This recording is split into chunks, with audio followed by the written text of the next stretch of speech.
it's a time of great change. Obviously, there is a with a new administration and a new secretary, a significant change in focus. I still think it's relatively early days. I think with that kind of change, there comes a great deal of uncertainty. There certainly has been concern with a number of officers senior officers who've been either retired on their own volition or have actually been fired. And the uncertainty that comes with that is something that's I would say normal, not that the firings are, but normal, and where do we go from here kind of thing. It's very clear, and I think the recent strike operations in the Caribbean are an example that there is more of a local focus in terms of the capability. I mean, when I was there, and it's been a while now, but this was the most extraordinary military in the history of the world. It still is. But I would say more than anything else right now, there's just a lot of uncertainty about where we're headed. So that probably starts from the very top with this president. This president seems to be making America great again, America first. That suggests that perhaps the U.S. Is or will be or has withdrawn from some of its commitments. How do you view our commitments to NATO, our commitments to our friends around the world, our allies, our historic allies around the world? I'd almost reverse the question in terms of those we have been committed to. How do they see us in the future? And it's the same. I'd answer it with the same word. There's a lot of uncertainty about our commitments, a lot of uncertainty about where we're headed. I think clearly there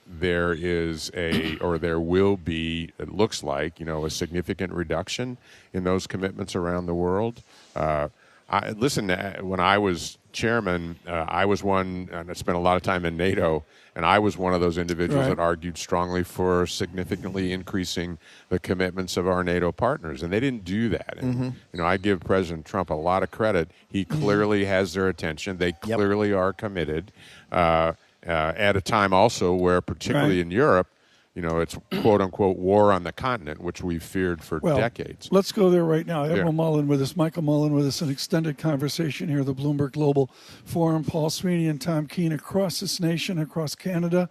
Thank you for listening. Good morning, 99.1 FM at the Pentagon in Washington, and good morning on YouTube across the nation. Paul? Admiral, talk to us about how you think we should, or what do you think the policy should be as it relates to Ukraine? I mean, it seems like an intractable situation there, but the policy seems to be shifting almost on a daily basis here, and I guess that's more uncertainty for all those involved as well. Yeah, the way I've looked at this, and this is really since Putin invaded, I think Putin's the most dangerous guy on the planet, have thought that for a long time. He has actually overseen a Russian resurgence that many of us thought could not take place.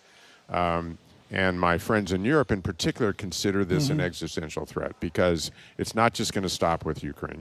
Putin isn't going to stop with Ukraine. My friends historically in the Baltics are always nervous on their best day. They were nervous that Russia would soon be coming their way, in addition to some of the larger countries like Poland, for example. So there's huge concern over there.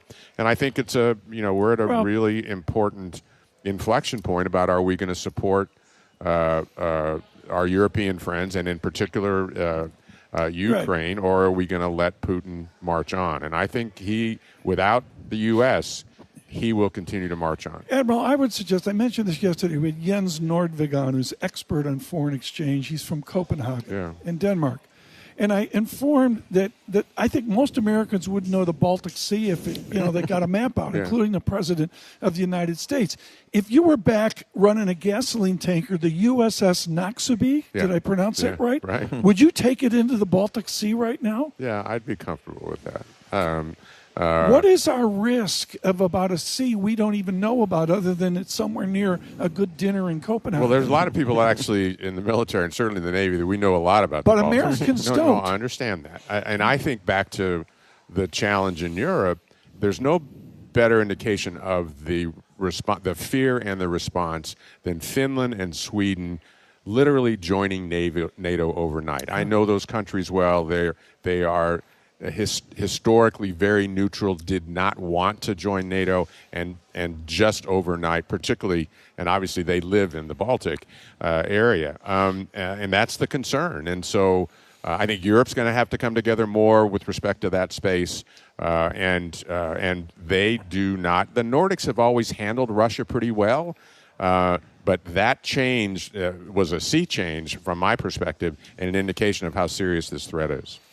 China, what should the policy be here? How should we think about China over the next several years? Our relationship with China has been deteriorating over the last 10 years, 12 years. And the way I've felt about this is unless our president and the president of China tend to this relationship, we will continue to come apart.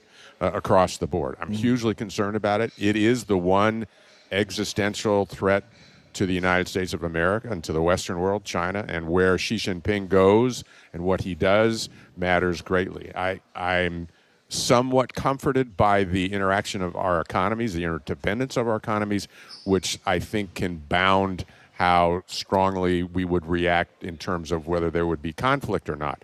But those two individuals need to manage this relationship, and if they do, I think it get better. If they don't, it's going to get worse. What do you think President Xi's, I guess, global ambitions are? Are they regional to?